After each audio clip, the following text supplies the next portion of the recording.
मंगलाचरण। नमो अरिहंताणं, नमो सिद्धाणं, नमो आयर्याणं, नमो उवझायाणं, नमो लोये सवसाहुणम्। मोक्षमार्गस्य नेतारं, भेतारं कर्मभूभृतां, ज्ञातारं विश्वतत्त्वानां, वंदे तद्गुणलब्धये। तत्वार्थ सूत्र जी ग्रंथ है। तीसरे अध्याय के द्वारा हम यहाँ पर पूरे लोक की सैर कर रहे हैं। अभी तक हमने अधोलोक की सैर की है और अब हमारा विमान मध्य लोक में आ गया है। मध्य लोक में भी हमने जम्बू द्वीप के बाहर के क्षेत्रों की सैर तो कर ली। अब हम जम्बू द्वीप के अंदर आ गए हैं। जम्बू द्वीप में क्या क्या है ये हमने देख लिया पिछले सूत्रों में, है ना। अब आज से यहाँ पर काल परिवर्तन की चर्चा प्रारंभ होने वाली है। 27वें सूत्र के माध्यम से भारत और ऐरावत क्षेत्र केवल इन्हों इसी में ही काल परिवर्तन होता है, तो वह किस तरह से होता है यह हम आज जानेंगे। 27वां सूत्र निकाल लीजिए सभी। इसके पहले अभी तक आप लोगों ने जो समझा, जो सुना 26 सूत्रों में, वो आपको समझ में आया या नहीं, या इसमें कोई प्रश्न है तो वो आप पूछ सकते हैं। पूरी जो रचना थी जम्बू द्वीप के बाहर की, द्वीप फिर समुद्र फिर द्वीप फिर समुद्र, ऐसे असंख्यात द्वीप समुद्र, और उसके बाद अंतिम स्वयंभू रमण समुद्र, ये तो हमने बाहर की सारी रचनाएं देखी थी। पूरी सबका एक एक का विस्तार देखा था। फिर अंदर में जम्बू द्वीप में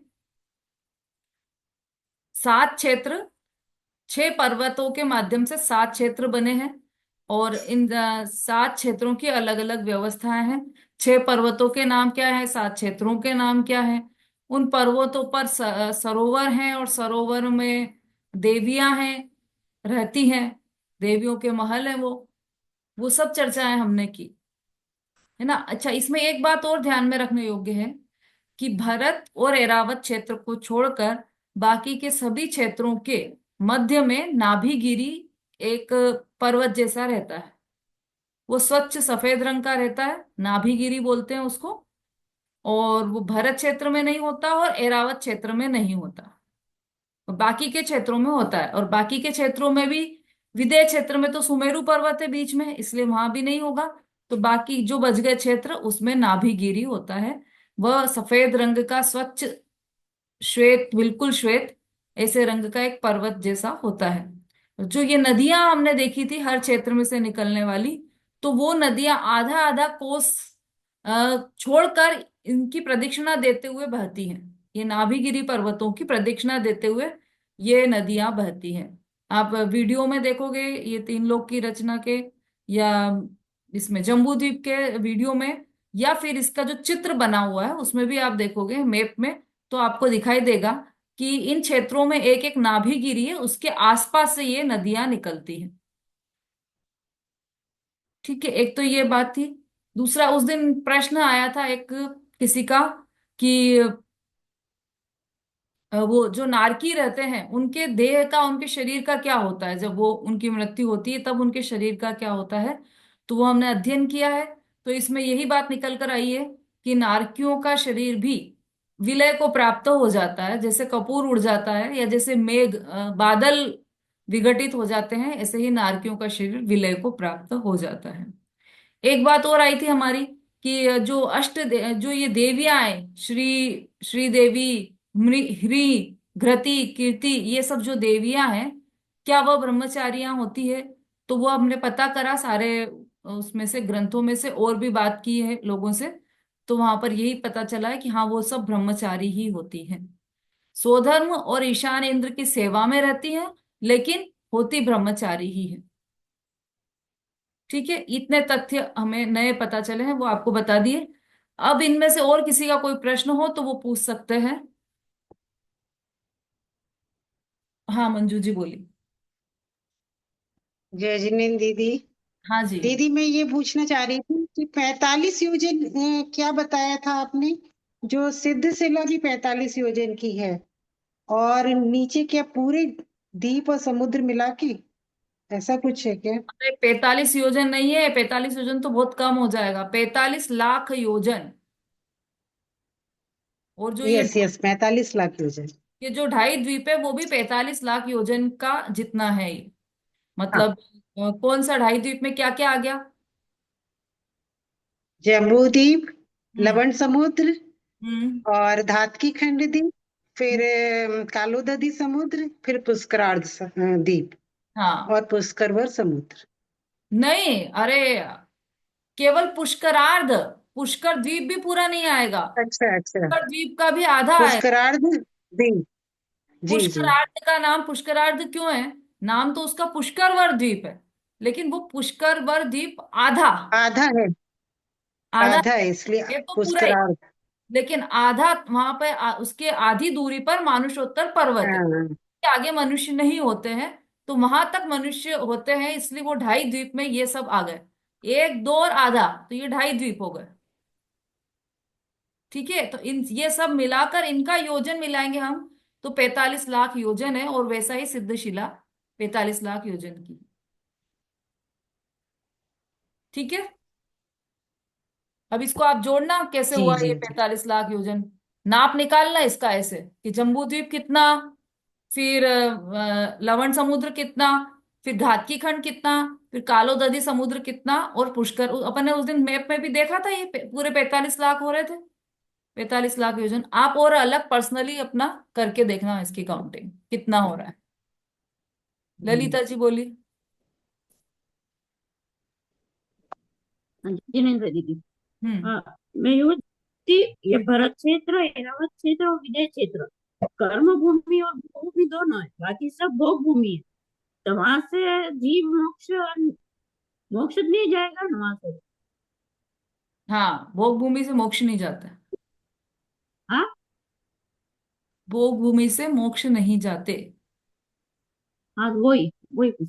ठीक है। ठीक है। रेणु जी बोलिए।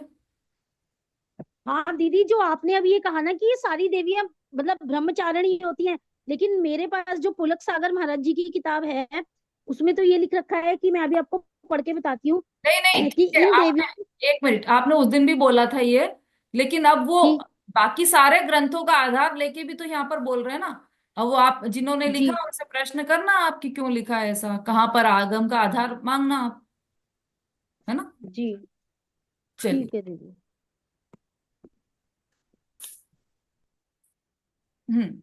अब इसका मतलब किसी को अब कोई प्रश्न नहीं बचे, इसका मतलब सबको इतना विषय तो क्लियर है। ठीक है, लेकिन फिर भी इतनी छूट है आपको कि अगर आगे आगे हम बढ़ रहे हैं, लेकिन फिर भी यदि पिछले में कोई आपके प्रश्न हो या कोई चीज समझ में नहीं आ रही हो तो आप प्रश्न पूछ सकते हैं कभी भी आगे। अब हम आ जाते हैं 27वें नंबर के सूत्र पर। यहाँ पर एक विशेष ही चर्चा होने वाली है।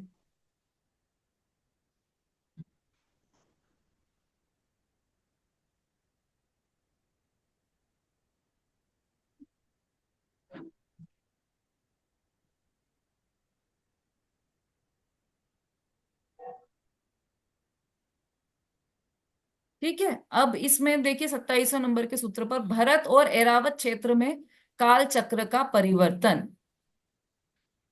भरतेरावत्योर वृद्धि ह्रासो षट समयाभ्यामुत्सर्पिण्य व सर्पिणीभ्याम।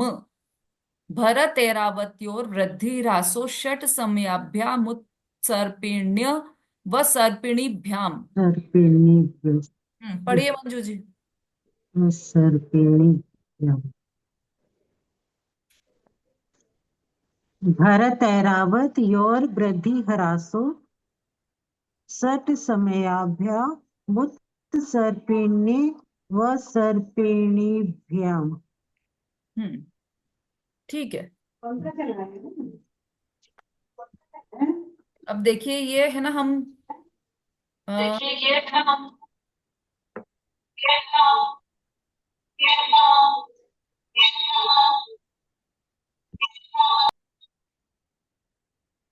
27, 28, 29, 30, 31 और 32, 6 सूत्रों का ये समूह है। तो हम 6 सूत्र एक साथ बोल रहे हैं, फिर इसका अर्थ समझेंगे। वैसे तो काफी विस्तार है इनका, लेकिन फिर भी हम हमारी सरलता की दृष्टि से हम ये समूह बांध देते हैं। ताभ्याम ताभ्याम परा भूमयोवस्थिताः एक द्वित्रिपल्योपमस्थितयो हेमवत कहारि वर्ष कदेव कुरवकः तथोत्तराः विदेहेषु संख्येय कालाः भरतस्य विष्कम्भो जम्बूद्वीपस्य 90 शतभागः।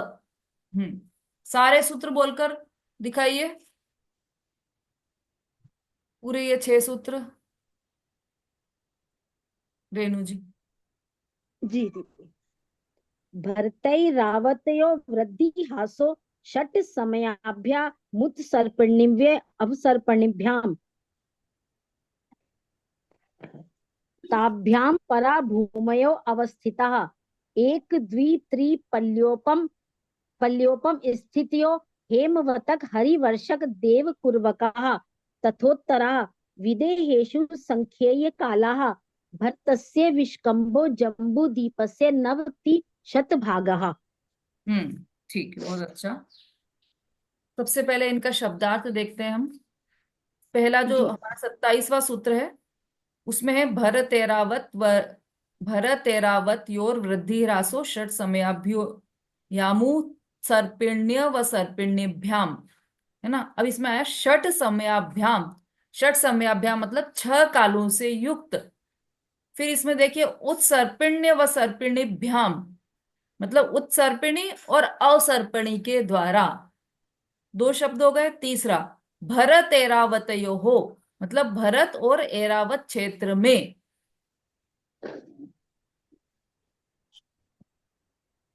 वृद्धि ह्रासो मतलब वृद्धि तथा न्यूनता होती है।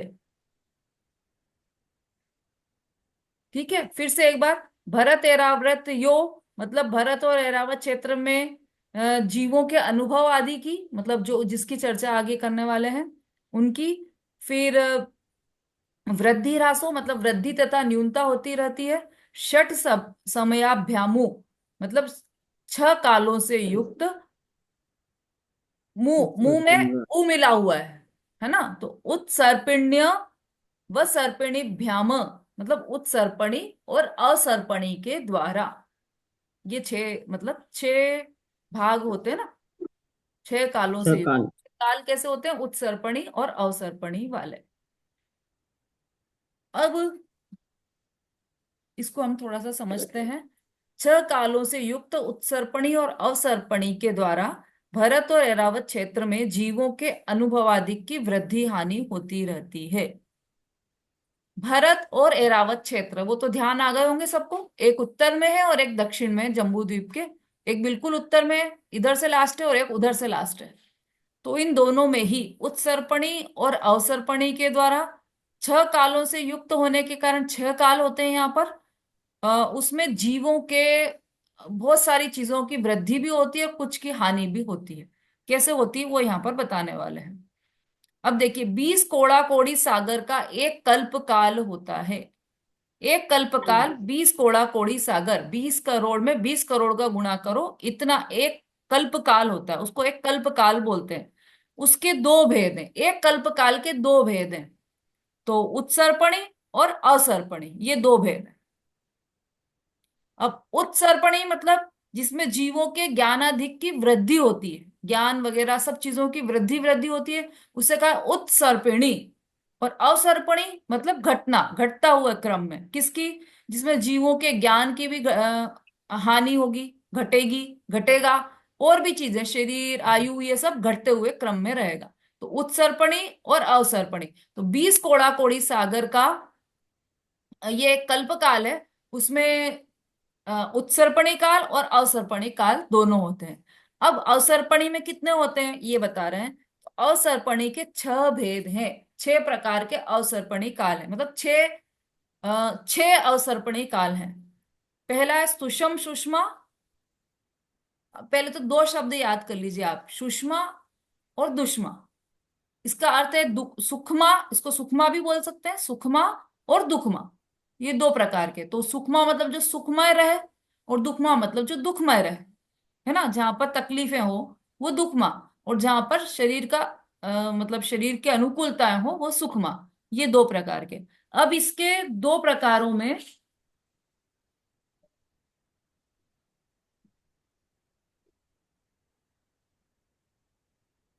दो प्रकारों में छे छे कैसे होते हैं वो देखिए। सुषम सुषमा पहला। दुष्म। हाँ देखो, इसको कहीं पर सुषमा सुषमा भी लिखा जाता है। यहाँ पर सुषम सुषमा लिखा है, लेकिन कहीं कहीं पर सुषमा सुषमा भी लिखा जाता है। अर्थ एक ही है दोनों का। छठ मतलब असर्पणी का पहला काल सुषम सुषमा, दूसरा काल सुषमा, तीसरा सुषम दुष्मा, चौथा दुषम सुषमा, पांचवा दुष्मा और छठा दुषम दुष्मा। ये छह काल अवसर्पणी के होते हैं। इसी क्रम में होते हैं। क्रम की महत्ता है यहाँ पर। तो सबसे पहले होगा सुषम सुषमा, फिर दूसरा होगा सुषमा, फिर तीसरा होगा सुषमा दुष्मा, फिर चौथा होगा दुष्मा सुषमा, चौथा होगा दुष्मा दुष्मा, चौथा होगा दुष्मा और मतलब पांचवा होगा दुष्मा और छठा होगा दुष्मा दुष्मा। ठीक है। इसी तरह उत्सर्पणी के भी दुषम दुष्मा से प्रारंभ करके सुषम सुषमा तक छह भेद समझना चाहिए। कैसे? अब कैसे ये कौन बताएगा इसका उल्टा करके? अवसर्पणी के, अवसर्पणी और उत्सर्पणी दोनों का बताना है। चलो कौन बताएगा? वैसे तो अवसर्पणी के यहाँ बता दिए हैं। हाँ चलिए, वंदना जी आप उत्सर्पणी के बताइए। जय जन दीदी। हम्म। दुस्मा दुस्मा दुस्मा दुस्मा नहीं दुस्मा नहीं नहीं, सुषमा। नंबर से बोलिए आप, ऐसे समझ नहीं आएगा किसी को भी। पहला कॉल काल कौन सा है? अवसर्पणी का, उत्सर्पणी का? उस सर्पणी का पहला काल है दुस्मा दुष्मा। हाँ, फिर? दूसरा है दुष्मा। तीसरा दुस्मा सुषमा। चौथा सुषमा दुष्मा। पांचवा सुषमा और छठवा सुषमा सुषमा। एक थोड़ी सी गड़बड़ हो गई है इसमें, वो भी बताते हैं आपको। चलिए, आरती जी बोलिए। दीदी पहला होगा दुश्मा दुश्मा। हम्म। और फिर दूसरा होगा दुश्मा। हम्म। फिर तीसरा होगा दुश्मा सुषमा। फिर हाँ। चौथा ना, पहले मतलब दुश्मा आएगा फिर सुषमा आएगा ना दीदी तीसरे में। हाँ ठीक है।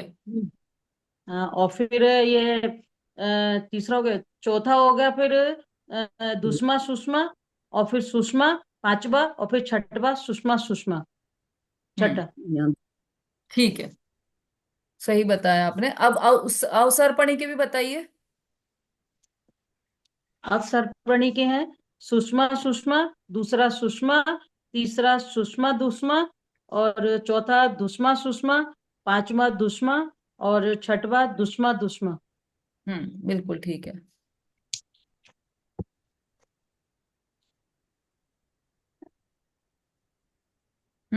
वंदना जी समझ में आ गया क्या? एक क्या मिस्टेक हुई थी?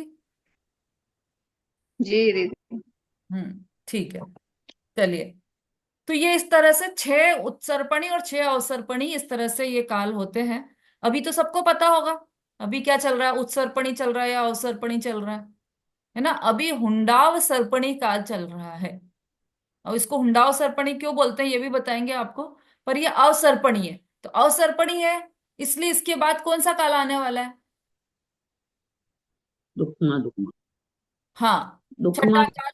छठा काल कौन सा आएगा? दुखमा दुखमा, है ना? तो अब अभी पांचवा चल रहा है, कौन सा काल चल रहा है अभी?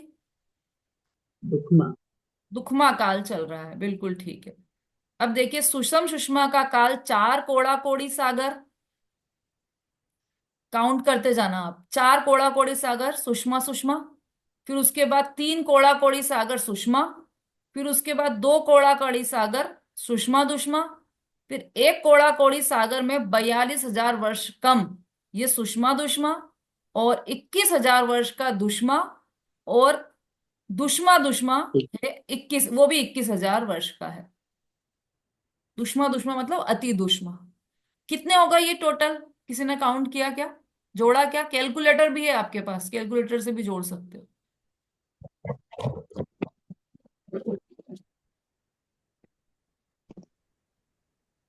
दीदी 10 हैं ये। अरे 10 कोड़ा कोड़ी, 10 कोड़ा कोड़ी सागर, सारे मिला के। 10 10 हुए क्या पक्का? कैसे? 4 + 3। हाँ हाँ हाँ हाँ हाँ। नहीं 10 हुए, 10 हुए। देखो आप ध्यान से, 4 + 3 7, फिर उसमें दो मिला, 7 फिर 2, दो मिला के 9। हो गए। फिर और फिर एक, एक, एक में भैया उसमें 42,000, कम है। उसमें 42,000 कम है, हाँ जो कि दोनों में है 21-21 हजार। हाँ, तो 21 21 हजार मिलके 42 हो गए, तो ये एक हो गया। हाँ तो 10 हैं ये। 10 हो गए, दस ठीक। कोड़ा कोड़ी सागर। ठीक है। और एक कल्पकाल कितने कोड़ा कोड़ी सागर का होता है? एक कल्पकाल 20 कोड़ा कोड़ी, 20 कोड़ा कोड़ी सागर का हाँ, एक एक कल्पकाल कल्पकाल होता हुआ। है। अब इसमें हमने ये जो जोड़े हैं ना, अभी आपने उत्सर्पणी जोड़े हैं कि अवसर्पणी जोड़े हैं? हमने अवसर्पणी के जोड़े ना पहले। हाँ, अवसर्पणी के जोड़े हैं ना। तो अवसर्पणी के टोटल हाँ कितने सागर हुए? 10। 10 क्या? 10 कोड़ा कोड़ी सागर अवसर्पणी के, और 10 ही होंगे उत्सर्पणी के। उत्सर्पणी तो के। होगा ये हाँ कितने? 20 कोड़ा कोड़ी सागर का 20 एक कोड़ा कल्प। कोड़ी सागर। ठीक है। अब भरत एरावत क्षेत्र में यह छेद 6 भेद सहित परिवर्तन हुआ करता है। असंख्यात अवसर्पणी बीत जाने के बाद एक हुंडाव सर्पणी काल आता है। इस हुंडाव सर्पणी का यह काल चलता है। अच्छा। हम्म। अब ये हुंडाव सर्पणी काल क्यों बोला है इसको, देखो ये भी बता देते हैं आप।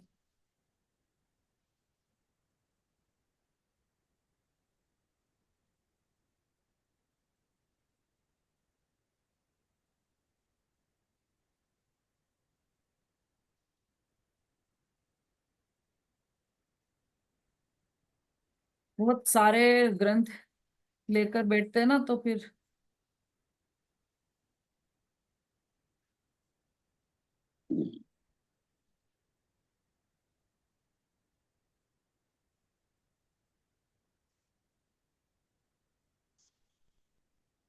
मैंने पढ़ा था और मैंने सोचा था कि क्लास में ही पढ़ेंगे इसको, तो वो रह ही गया। मैं फिर जैसे ही मिलेगा आपको बताऊंगी कि इसको हुंडाव सर्पणी काल क्यों कहते हैं।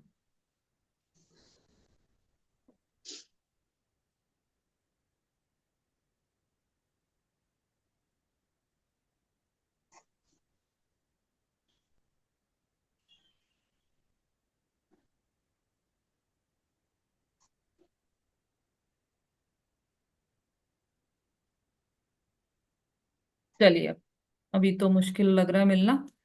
अभी अपन मेन मेन बातें कर लेते हैं। अब अच्छा। हम्म इसमें जो 27वें नंबर का सूत्र था, उसमें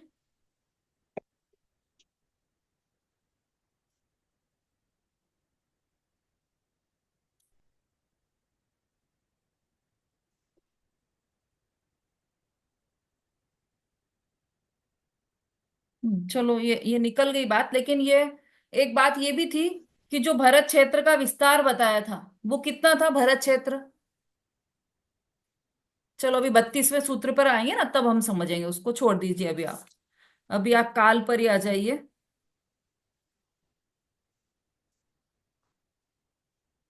मतलब ये समझ लीजिए कि जो उत्सर्पणी काल है वो क्रमशः विकास की प्रक्रिया, बढ़ता हुआ है वो। और अवसर्पणी काल है वो क्रमशः घटता हुआ है। अब उत्सर्पणी काल में क्या होता है? प्राणियों के बल, आयु और शरीर आदि का प्रमाण क्रमशः बढ़ता जाता है।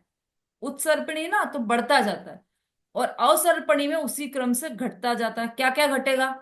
शरीर का बल घटेगा, आयु घटेगी, और शरीर का प्रमाण भी घट जाएगा। इस प्रकार यदि उत्सर्पणी बढ़ने का नाम है तो अवसर्पणी घटने का नाम है। और ये दोनों ही 10 10 कोड़ा कोड़ी सागर के हैं। अब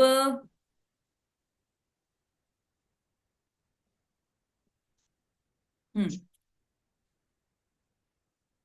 अब ये जो जो शब्द दिए ना, सुखमा सुखमा सुखमा, सुखमा दुखमा, ये शब्द जो दिए ना, वो सब लौकिक सुख के अर्थ में प्रयुक्त होंगे। ऐसा नहीं कि सुखमा सुखमा काल आ जाएगा तो जीव सब सम्यक दृष्टि हो जाएंगे, सबको अनंत सुख मिल जाएगा, ऐसा नहीं। ये सुखमा सुखमा काल में जो सुख मिलेगा वो लौकिक जो सुख कहा जाता है, तथाकथित सुख, उसकी अपेक्षा से इसका नाम सुखमा सुखमा रखा गया है। अब ये जो तीन काल होते हैं, पहला, दूसरा और तीसरा काल, इसमें तो ये भोगों की ही प्रधानता रहती है ना। इसमें मतलब आत्मज्ञान का अवसर कम ही रहता है। देखो, पहला काल जो सुखमा सुखमा है, वह कितने का है? चार कोड़ा कोड़ी सागर का है ना, ये अभी अपन ने पढ़ लिया। सुखमा सुखमा काल हम्म। चार कोड़ा कोड़ी सागर का है। तो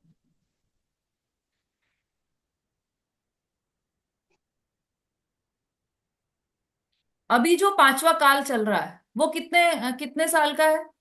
21,000 वर्ष इक्कीस का है। हजार वर्ष का। फिर जो छठा काल आएगा वो भी 21,000 वर्ष का है। फिर उसके बाद जो काल आएगा वो कितने वर्ष का है? वो भी 21 हजार का। क्यों?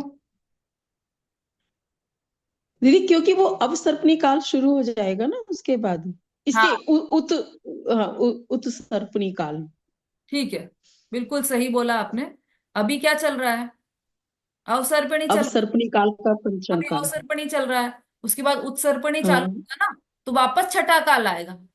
पांचवे के बाद छठा, फिर छठा, फिर पांचवा, फिर फिर चौथा, फिर पर तीसरा, फिर दूसरा, फिर पहला, और फिर उधर वापस पहला, फिर दूसरा, फिर तीसरा, इस तरह से चलेगा ये क्रम। तो अब जो तीर्थंकर होते हैं उनकी उत्पत्ति कौन से काल में होती है? तो उनके चौथे काल में ही तीर्थंकर की उत्पत्ति होती है। चौथे काल का नाम क्या है? दुखमा सुखमा, इस दुखमा काल में सुख। तीर्थंकर की उत्पत्ति होती है। और इसलिए सबसे महत्वपूर्ण काल चतुर्थ काल है, क्योंकि यहां से ही जैन धर्म का प्रचार प्रसार, जीवों के आत्म कल्याण की स्थिति बनना, मार्ग प्रारंभ होना, मोक्ष का, ये सब चौथे काल में ही होता है। तीसरे काल में 14 कुलकर और चतुर्थ काल में 63 शलाका महापुरुष होते हैं, है ना। और 63 शलाका महापुरुष कौन से होते हैं? तो उसमें 24 तीर्थंकर, 12 चक्रवर्ती, 9 नारायण, 9 प्रतिनारायण और 9 बलभद्र। 24 तीर्थंकर तो सबको पता ही है, बस 12 चक्रवर्ती याद रखना है आपको, बाकी तीनों तो नो नो है ही सही। तो 24 तीर्थंकर, 12 चक्रवर्ती, 9 नारायण, 9 बलभद्र और 9 प्रतिनारायण, ऐसे तीनों नो नो हो गए। 24 तीर्थंकर और 12 चक्रवर्ती, ये सब मिलाकर 63 शलाका के पुरुष हो गए। हो गए कितने? हो गए 63 हुए कि नहीं हुए? 24 + 12 + 999, तो ये 63 हुए कि नहीं हुए? किसी ने जोड़ा है?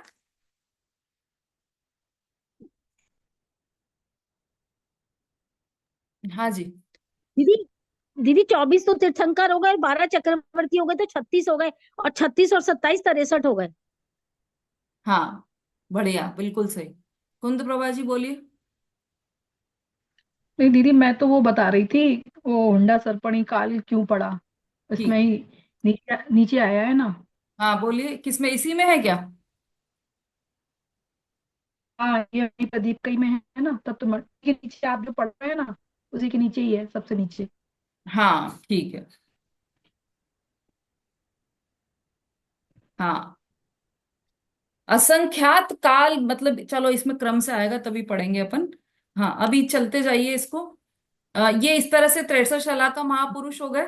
अब अभी जो पंचम काल हम्म। चल रहा है, इसमें न तो कुलकर होते हैं, न तीर्थंकर होते हैं, न 63 शलाका महापुरुष होते हैं, इसलिए किसी को भी मोक्ष हम्म। की प्राप्ति नहीं होती। चतुर्थ काल में जो हम्म। 63 शलाका महापुरुष हुए हैं, विशेषकर उनके चरित्रों का वर्णन ही जैन पुराणों का कथ्य है। अब फिर पुराण कैसे बन गए? कोई भी नहीं है तो, 63 शलाका महापुरुष नहीं है तो जो चौथे काल में हो गए, उनका ही वो जीवन, क्रम क्रम करते। हाँ, उनका जीवन ही ये हम्म। पुराण बन गया।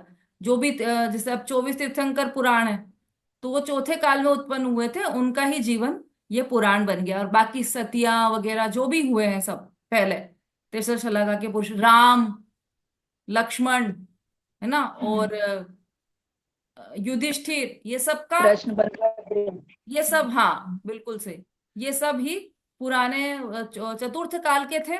और उनका यहाँ पर कथानी मतलब कथाओं के माध्यम से जो हम पढ़ रहे हैं वो सब चतुर्थ काल के ही हैं, लोग हैं। इस प्रकार अब तक अनंत कल्प काल बीत चुके हैं और भविष्य में अनंत होंगे। ऐसे 24 तीर्थंकर जो अभी हुए हैं, जैसे वैसे तो अनंत बार हो गए, अनंत 24 निकल चुकी हैं पहले, अनादिकाल से।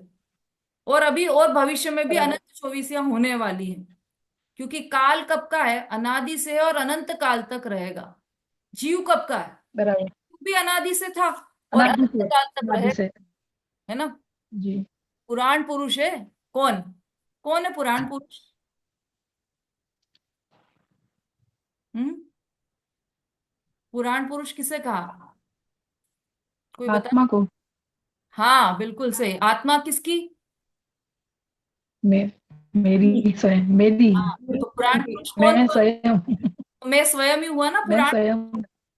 कि जिसकी पुराण में चर्चा आती वही पुराण पुरुष नहीं है, मैं स्वयं पुराण पुरुष हूँ, क्योंकि अनादि से था और अनंत काल तक रहूंगा। हो सकता है हम आदिनाथ भगवान के समोशरण में बैठे हों, हो सकता है आदिनाथ भगवान के परिवार में से ही कोई सदस्य हो सकता है महावीर भगवान के समोशरण में महावीर भगवान के साथ खेले हो, गिल्ली डंडा खेले हो हम, उनके दोस्त रहे हो, उनके मित्र रहे हो। तो हम भी जब आदिनाथ